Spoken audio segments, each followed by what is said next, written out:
자, 우리 HLB 주주님들 반갑습니다. 머니코드 김 대표입니다. 자, 중동 지정학적 리스크가 계속 확산되고 있음에도 불구하고 전 세계 증시는 그렇게 크게 무너지고 있지 않죠. 사실 뭐 작은 조정도 나오고 있지 않기 때문에 시장이 여전히 좋다라고 이야기할 수 있는 정도의 그런 수준에서 잘 움직이고 있습니다. 자, 시장은 여전히 상방을 향해서 계속 뻗어나가려고 지금 노력을 하고 있는데 HLB는 딱 자기 재료만 기다리고 있죠. 또 자기 일정만 기다리고 있습니다. 애초에 거래 자체도 그렇게 크지 않았지만 그 별로 없던 거래마저도 씨가 마르고 있는 중이고요. 자, 어쨌든 시장의 흐름을 못 따라가고 있다라는 거는 사실 좀 안타까운 일이죠. 아무리 개별적인 이슈를 가지고 있다라고 하더라도 어느 정도의 패시브 자금을 통해서라도 시장 내에 그냥 돈이 들어오면 간접적으로 수급이 유입되는 거를 통해서 주가가 어느 정도는 좀 움직여 줄 수도 있는 건데 HLB는 야 정말 대단합니다. 그렇죠? 하루에 거래대금 뭐 400억도 안 터지고 있고요. 딱 정말 5만 원 커트라인 기다리면서 다음 절차를 기다리고 있습니다. 자, 어제 영상에서도 제가 밤늦게 잠깐 여러분들께 간단한 몇 가지를 설명을 좀 해드렸었지만 이게 3월달 기사예요. 일단은 CRL을 받았을 때 HLB가 해명을 할 때 뭐라고 했습니까? CMC 관련된 지적사항, 이거는 캄렐리주막 거고 항서제약 거다, 이런 식으로 다 이야기를 했었죠. 그래서 1차 CRL에서 지적받았던 그 지적사항이 완벽하게 해소가 되지 않았기 때문에 FDA 측에서 보완을 더 하라고 했다. 그래서 빠르면 5월달 뭐 NDA 재신청을 넣을 것이다. 또 뭐 7월에 승인 통보를 기대하고 있다. 이때 당시의 계획으로만 이야기를 하자면 사실 이거는 주가를 방어하기 위한 멘트인 거고요. 이렇게 그대로 흘러갈 수가 없죠. 그렇죠? 자, 어쨌든 이때 당시에 이야기했던 거 5월 달쯤에 재신청을 넣으면 이 정도면 C1으로 분류를 받겠다라는 의지를 보여준 거죠. 그러니까는 5월에 넣고 2개월이니까 7월에 승인이 날 거 아니에요. 그래서 클래스 1으로 분류가 될 기대감을 이미 시장에 또 심어줬었는데 이 약속을 지키지 못했죠. 물론 HLB가 지킬 수 있는 약속은 아니에요. FDA 측의 사정도 있을 것이고 FDA에서 결정을 하는 것이기 때문에 무조건 HLB가 밀고 나간다고 해서 통과가 될 수 있는 부분은 아니다라는 겁니다. 이 정도는 뭐 여러분들도 잘 알고 계실 텐데, 자, 그래서 이제 이 당시에 발표됐던 내용에 여기에도 나와 있지만 밑에 보시면은 뭐 몇 가지 지적사항들이 있기는 한데요. 대체로 내용은 다 알고 계시긴 할 텐데요. 일단은 지적받았던 내용 3가지가 있었지 않습니까? 첫 번째로는 무균 공정에 대한 검증이 좀 더 필요했었고, 유관 검사에 대한 절차가 좀 더 확립이 됐어야 했고요. 데이터가 필요했고, 자동화 시스템을 점검해야 되는 거, 이 3가지였는데 일단 여러분들 이거 자체가 기간이 좀 걸려요. 시간이 좀 걸리고, 단순하게 그냥 예를 들어서 여러분들 유관 검사하는 인력을 배치를 했다라고 생각을 해보세요. 이 생산 공정 라인에다가 CMC니까 공정 라인인 거잖아요. 공장에 그 공정 라인에다가 유관 검사를 할 인력을 여기다가 세워놨어요. 인력을 세워놨는데 사람만 배치했다고 이 공정 완벽하게 커버됩니다? 그건 아니잖아요. 사람을 고용을 했으면 그 고용한 인력을 통해서 여기에서 발생될 수 있는 문제와 리스크에 대한 데이터가 어느 정도 나왔느냐를 그걸 이제 FDA 측에다 보고를 해야 되는 건데, 사람만 앉혀놓고 사람만 뽑는다 그래서 이게 해결되는 문제가 아니란 말이에요. 그렇죠? 그러면은 이 사람을 앉혀놓음으로써 여기서 발생할 수 있는 리스크나 로스, 불량품, 그렇죠? 수율을 다 따져보면서 어떤 것들이 문제가 있었고 없었고에 대한 데이터를 이제 보고를 해야 되는 건데, 자, 그러면 이렇게 정리를 해볼 수 있을 것 같아요. 여기도 나와 있지만 무균 공정 검증 절차가 충분히 확립되지 않았다. 냉정하게 말씀드릴게요. 이거 몇 개월 걸리냐? 3개월에서 6개월 걸립니다. 그 다음에 유관 검사 절차가 충분히 확립되지 않았다. 이거 2, 3개월 정도 걸려요. 최소가 2, 3개월이에요.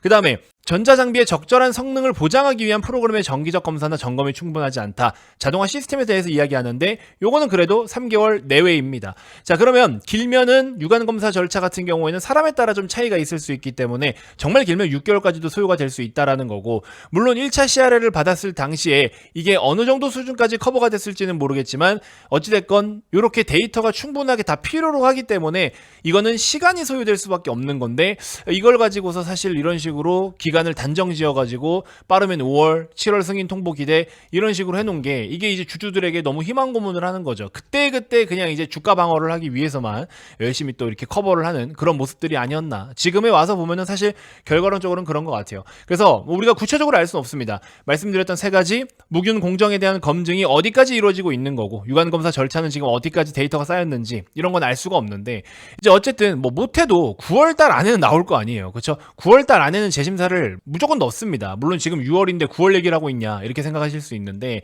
뭐 저는 좀 빨리 될 수도 있다라고 생각이 들지만 오히려 지금 재심사를 넣는 거 있죠. NDA 재신청 자체가 늦으면 늦어질수록 솔직히 말씀드리면 주가는 더 안 빠져요. 5만 원 언저리에 계속 머무르긴 할 텐데 이게 이제 늦으면 늦어질수록 또 늦게 재심사 신청이 그래도 들어라도 간다면 재신청을 넣기라도 한다면 이거는 C1으로 분류될 가능성이 높다. 시간이 뒤로 더 지연돼서 NDA 재신청을 할수록 클래스 1으로 분류가 될 가능성이 높다. 자, 그 말은 즉 조금 지연이 되더라도 NDA 재신청만 들어가기만 하면 이거는 사실상 FDA 승인 가능성이 매우 높은 상황이다라는 거죠. 자, 그러면 여러분들 이 말씀을 좀 드리고 싶은 거예요. 제가 매 영상마다 거의 비슷한 말씀을 드리고 있는데 얘네가 뭐 8월에 날지 7월에 날지 언제 재신청 넣을지는 몰라요. 재신청을 넣었다라는 이유 가지고서 상한가에 직행할 수도 있겠죠. 왜냐면 그때부터는 기대감을 바짝 당겨가야 되기 때문에.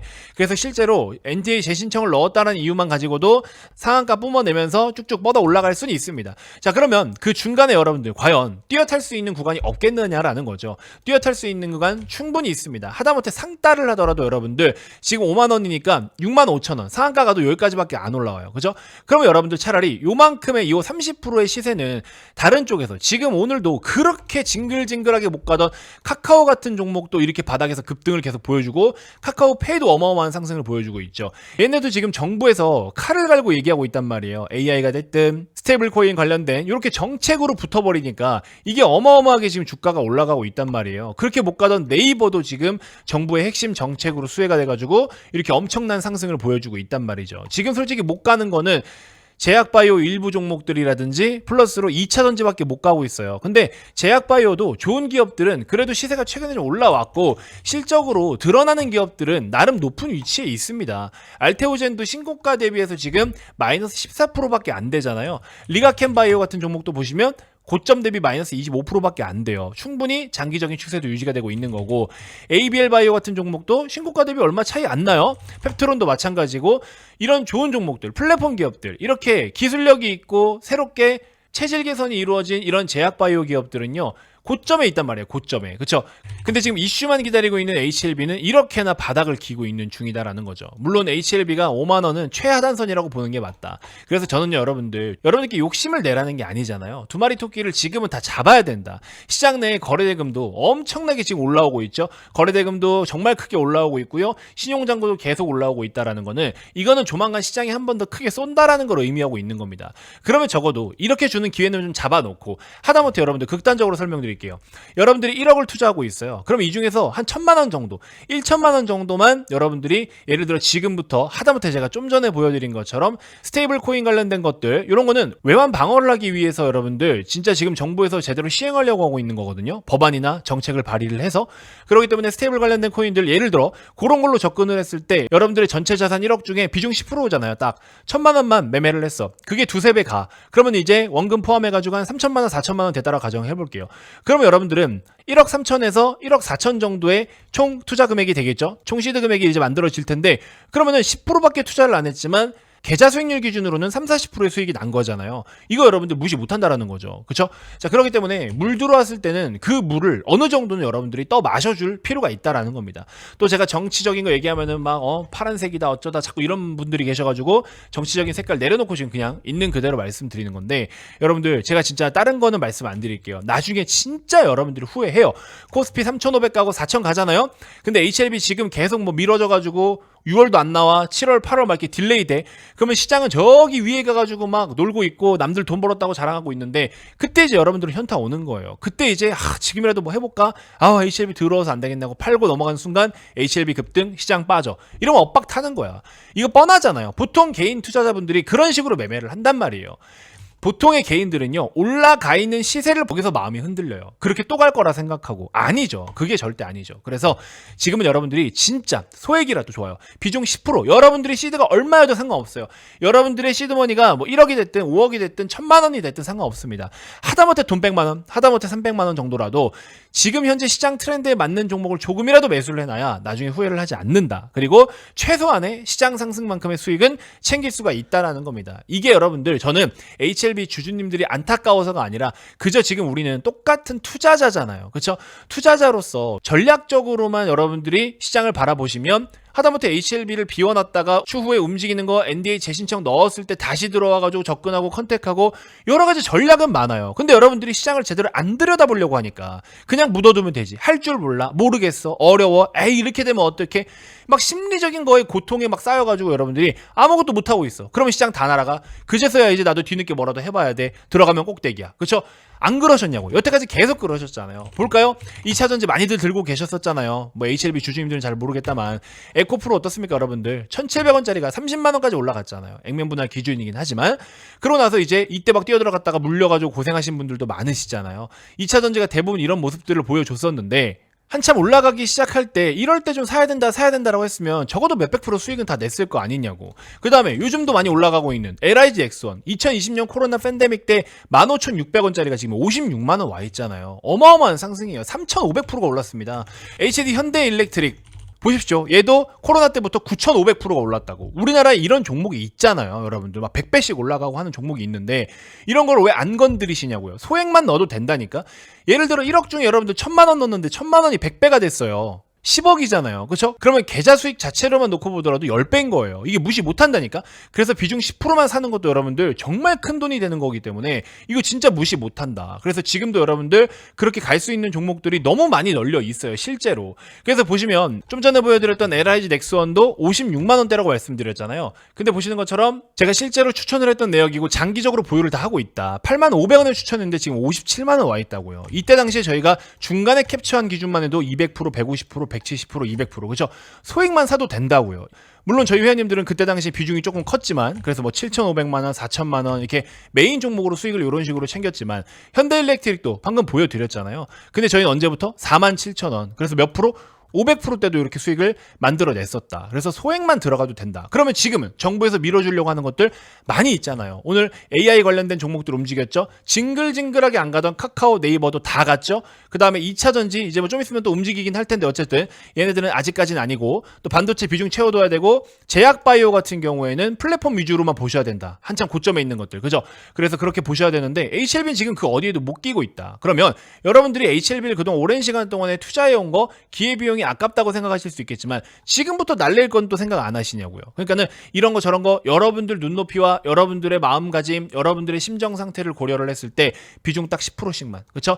조금 더 덜 수 있으면 좋고요. 20% 정도라도 덜어가지고 10%씩 두 종목만 지금 현재 시장 트렌드에 맞는 걸로만 접근을 해두셔도 진짜 계좌 수익률 자체가 뻥뻥 커질 수 있다라는 거. 제가 많은 걸 바라는 게 아니잖아요. 그렇죠? 여러분들도 어렵게 하라는 거 아니잖아요. 그래서 이 정도만 해주셔도 진짜 여러분들 두 마리 토끼 다 잡을 수 있다. 그러면 HLB가 만약에 이제 조만간 NDA 신청을 넣었다 가정해 볼게요. 그래서 얘 상한가 갔어. 근데 비중 10%밖에 안 덜어냈잖아요. 그럼 아깝진 않잖아, 이 정도는. 그쵸? 근데 얘는 얘대로 또 잘 가? 얘는 얘대로 또 잘 가? 아깝지 않다고. 그렇기 때문에 현실적인 게 뭐냐? 저도 중간에서 고민 많이 해봤어요. 여러분들이 어떻게 하면 시장이 주는 기회도 그대로 가져가면서 HLB도 놓치지 않을 수 있을까? 이건 것 같아요. 결론. 10%씩만. 그쵸? 10%씩 한두 종목. 두 종목 매수하면 너무 좋고, AI 하나, 스테이블 하나. 이렇게 지금 들어가면 너무나 좋고, 그게 아니더라도 한 종목이라도 지금 정부에서 밀고 나가려는 그 메인 정책 중 하나는 반드시 들고 가셔라. 그러면 계좌 수익률 자체가 크게 좋아진다. 이거는 제가 확실하게 말씀드릴 수 있을 것 같아요. 아시겠죠? 이 정도만 좀 참고를 해보시면 될 것 같고, 자, 그래서 뭐 종목을 사고 말고는 여러분들의 선택이긴 한데 아깝잖아요. 아까운 게 일단 가장 크다라는 거고, 그동안에 제 영상 많이 봐오셨잖아요. 물론 손실도 있었죠, 중간중간에. 하지만 여러분들께 정말 좋은 종목들 많이 소개를 해드렸고, 실제로 제가 방금 이미지 보여드린 것처럼 이렇게 어마어마한 상승이 나왔던 종목들이 다 제가 직접 추천을 하고 수익을 다 내드렸던 건데, 뭐 이렇게 10배가 갈지는 모르겠습니다만 어쨌든 지금부터 100% 이상 또 올라갈 수 있는 종목들이 많이 있잖아요. 그래서 그런 것들을 하다못해 비중 10%라도 심어두셔라, 이 말씀을 꼭 좀 드려보고 싶었습니다. 자, 어쨌든 효율성에 대해서 계속 반복적으로 여러분들께 설명을 드리고 있기 때문에 잘 이해를 좀 해주실 거라고 생각이 들고요. HLB 같은 경우에는 반응이 오고 나서 재료가 터지고 나서 컨택해도 늦지 않는다. 왜냐면 하락장일 때는 그냥 얘를 그대로 들고 있는 게 좀 더 효율적이긴 해요. 왜냐면 하락장인데 다른 거 다 빠지는데 얘는 덜 빠지니까. 그래서 오히려 괜찮은데 상승장일 때는 얘만 못 가고 있기 때문에 상한가를 가더라도 이 상한가만큼 내지 못한 수익을 다른 데서 충분히 냈다가 상한가 따라잡기 해가지고 뛰어들어가도 괜찮다라는 거예요. 극단적으로는. 근데 요거는 좀 어려울 수 있으니까 비중 10%씩만 한 두 종목 정도 매수해 두시면 여러분들 계좌가 빵빵해질 수 있다. 자, 그래서 구독자분들께 제가 지금 이제 또 무료로 종목을 많이 드리고 있기 때문에 여러분들이 요청해 주시는 시점에 맞춰서 제가 드리는 종목에 대한 단가 변동을 체크해가지고 가격을 다 각각 다르게 잡아드려요. 뭐 조금 변동이 있을 수 있으니까. 그리고 요즘에 이렇게 올라가는 종목들이 많이 있기 때문에 정부 정책 때문에 그래서 하루에도 등락이 크니까 여러분들이 신청해 주시는 시점에 따라서 어느 가격대 이런 전략이 다 다릅니다. 그래서 네이버 설문으로 좀 신청을 해주시면 될 것 같고 구독자 인증만 해주시면 됩니다. 여러분들 현재 보고 계신 영상 고정 댓글에 네이버 설문을 클릭하셔가지고 구독 인증만 좀 해주시고 종목 신청해주시면 한 분 한 분 정성스럽게 안내를 좀 도와드려 보도록 할 테니까요. 절대 시장이 주는 기회 놓치지 말라. 광복절 전까지 우리 휴장도 없어요. 여러분들 진짜 이때 바짝 끌어 모아야 됩니다. 아시겠죠? 돈 바짝 벌어서 여러분들 추후에 HLB 비중을 더 태우시더라도 지금 꼭 요 두 종목 정도는 정부 정책 수혜주 2개 정도는 꼭 편입을 좀 해두셔라. 이렇게 말씀드리면서 일단 이번 영상 마무리해 보도록 하겠습니다. 자, 금전 요구하는 거 없고요. 여러분들 종목을 드리는 거니까 무료로 드리니까 구독만 좀 눌러주시면 좋을 것 같습니다. 아시겠죠? 자, 이번 영상 이렇게 해서 마무리하도록 하겠습니다. 고맙습니다.